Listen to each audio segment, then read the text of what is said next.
everybody that is watching. As you know, we are at Wits right now, and there's the Fees Must Fall movement, which has been carrying on for the whole week. So what Comrade Sipa has just done, he's finished with his interviews, and we've got to understand why the kids or the students are fighting for this movement, and how they feel and how they want the government to actually assist them. So moving forward, we actually hope that this movement that they're fighting for actually comes to an end. We hope that one day there will be free education for everybody, because we are here for that. And yes, we're signing out. And now I'm joined by Debo from TV, who is the incoming SRC member. She's responsible for the Social Development and Entrepreneurship Office. So let's welcome her tonight. How are you doing? Hi, how are you? Good, thanks. Good, Lafana. Thank you for giving me that great smile, especially when you guys are going through such hard times. Yeah, we're going through the most. How are you taking it? I mean, you take it as the day comes. Each day presents its own individual challenges. Yeah. But as student leaders, we need to overcome them, put our emotions aside, and make sure that we overcome and deliver whatever students say they demand and they want to be pushed forward. So, I mean, yeah, it is what it is. What's the most difficult thing that you guys are facing right now? I mean, currently it's just really the police brutality that's actually happening on campus.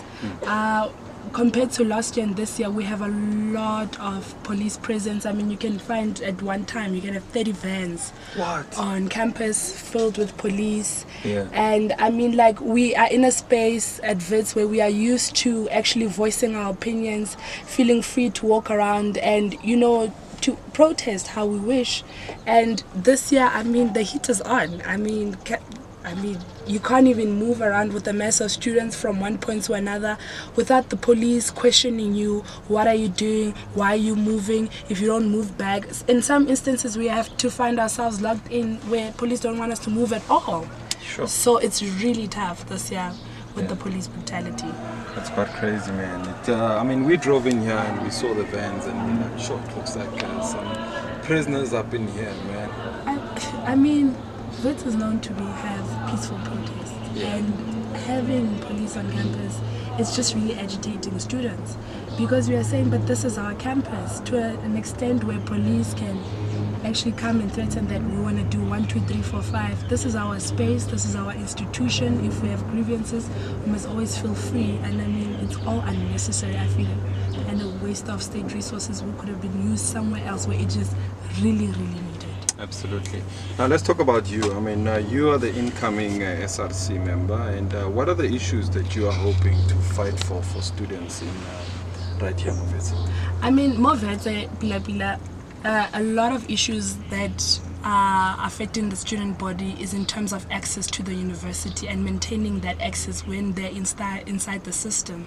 I mean, in terms of fees, in terms of accommodation, in terms of development of a student as a whole, in terms of you are coming into a space that you are not used to. I mean, if you come from rural Venda and now you have to acclimatize to a situation that is completely different. Wits is a different situation from Sibasa, Tondo, and all those things. So issues that we'd like to deal with is helping the student to become successful and achieving what they need to achieve, is living with a degree and being empowered to empower others when they get outside, either they work, start businesses, to become, powerful people in society, to influence, shape and change discourse in the country. What were your challenges when you first came to Wits? I mean, coming from rural Venda, must have been a bit of a shock. My first challenge, if I remember clearly, was that when I came here, I applied. I mean, when I was applying to university, I'd gotten distinctions when I came. And when I looked at my fees, I didn't even look at my fees. Where was I going to stay when I came here? And when I looked at the fees, like in terms of residences, when I was applying for it, I mean, I was seeing something with 70,000 rands, 60,000 rands, 30,000 rands. And I'm like, my fees currently in high school were standing at like 1,000 something. And like, the whole leap was really scary. And coming here, having to look for a space to live in was a challenge. Moving around, staying with family members that are actually in Joburg, which really helped. But those are some of the challenges. Also in terms of food, the textbook, I mean, I didn't even know NAFSIS even existed. So probably it's strict and I didn't, because I really genuinely didn't know that form that I had was meant for NAFSIS. So those are some of the challenges.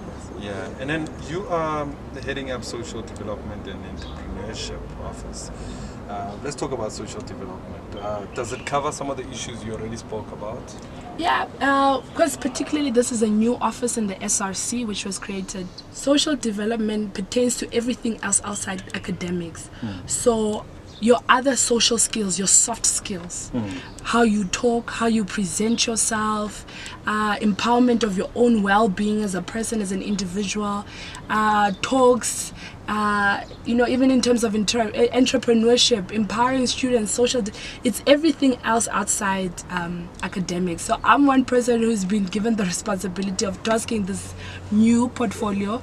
We have wonderful ideas that empower students about, I come from rural Vendo, you come from Eastern Cape or KZN or Epongola, wherever.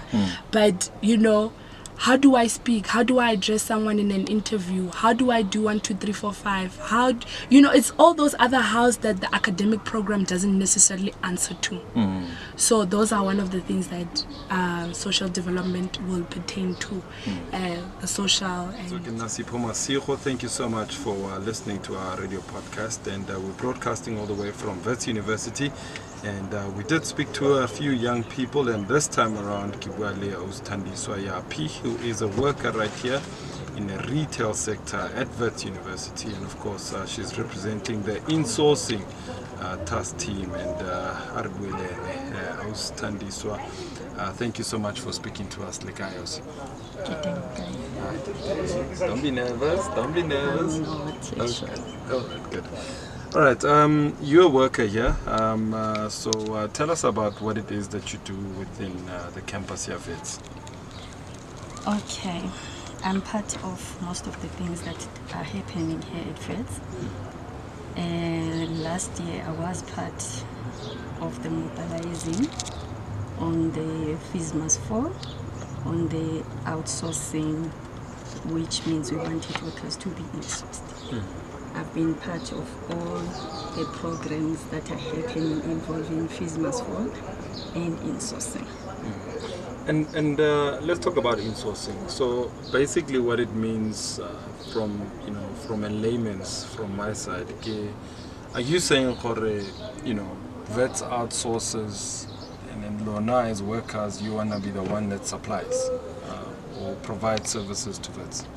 Yes, we want to provide services direct. We want to be employed under Wits, not in these retail workers' shops. Okay. Yes, because at this point, workers in retail are not protected in any way. They are being exploited, abused, victimized, underpaid in every form.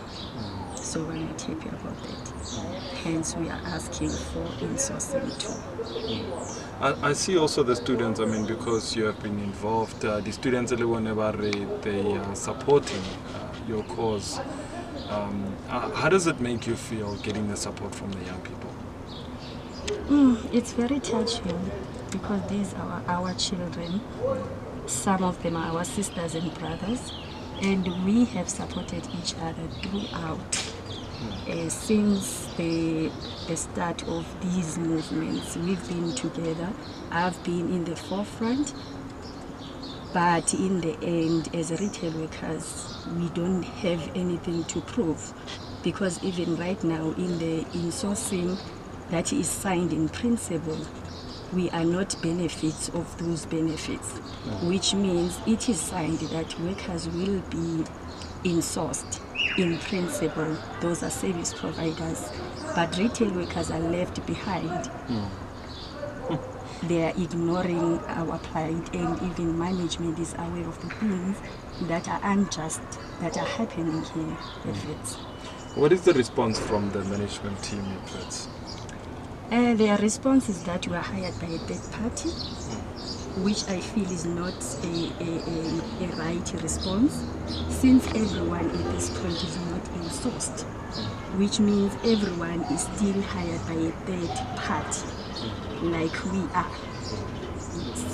So, where are the discussions at this point? I mean, it sounds like Lona, you're on the other side, and Lebone, they're on the other side. Are you going to reach any form of compromise at some point? No, I want mine and the workers is one. We want insourcing, because when we started this movement, it was clear that we want all workers to be insourced, because that will mean job security. That will mean a stability for our families, because at this point you can be fired for anything. As I am speaking right now, I'm being dismissed 2 days ago for just eating a quarter chicken on my lunch break. So What? yes, I am dismissed, and I know that it is a plot, because there were no warnings prior to this. Yeah. There were no policies, no contracts in place, no code of conduct, no warning, no verbal, no written, no final warning to say or reprimand me to say, no, this is wrong. I was just fired like that. What company were you working for? Scissors. Oh, so it's because you ate chicken instead of their food, or what? Yes, I ate chicken. According to them, it's chicken that is unauthorized. So I was not supposed to eat chicken. Instead, I must eat chips and bread every day. What? But this was a common practice, because I've been with this company for almost 2 years now. We've been eating whatever that is there during our lunchtime. Yeah. Yes, but there are new owners right now. It's only 2 months that they are there, but they had already dismissed 4 workers in a matter of 4 days, because the others were dismissed on Saturday. Others were I was dismissed on Tuesday. Right now I come from a hearing where another worker was found guilty of the same charges, not of a quarter chicken. The other worker was dismissed because of a slice of cheese that cost 6 rand. The other one for just a roll that cost 6 rand. The other one for a spoon of curry that can cost the company only 4 rand. So this is just a plot to get rid of us, but they are not doing it in a right manner. And even before this, I always heard that they wanted to get rid of me. I was even told by other employers they don't want me around, since I've worked so hard, tried to make them to do the right thing that is required by the law. Because at first these employers were not even paying the minimum wage. We fought this when we closed down the shops at Matrix, and then we demanded the minimum wage. It was given to us after we had fought for it, after workers have been exploited for so many years. And some of these workers have served this company for more than 10 years and 15 years. And for today to be dismissed just to eat a spoon of curry or cheese or whatever. Yeah, it's wrong. Mama Wits, it's really heartbreaking to hear your story, and we wish for you guys get to a point where justice will be served in your favor, and we also wish the students to find a conclusion around the issues that they are fighting for. I know they are fighting for your issues as well. If you are dismissed, will you still be carrying on with this journey and the fight? I will always do that, because this is at the center of my heart. This is what I believe. I'm born to do this. I will do this with my whole heart. I will continue to have that seat.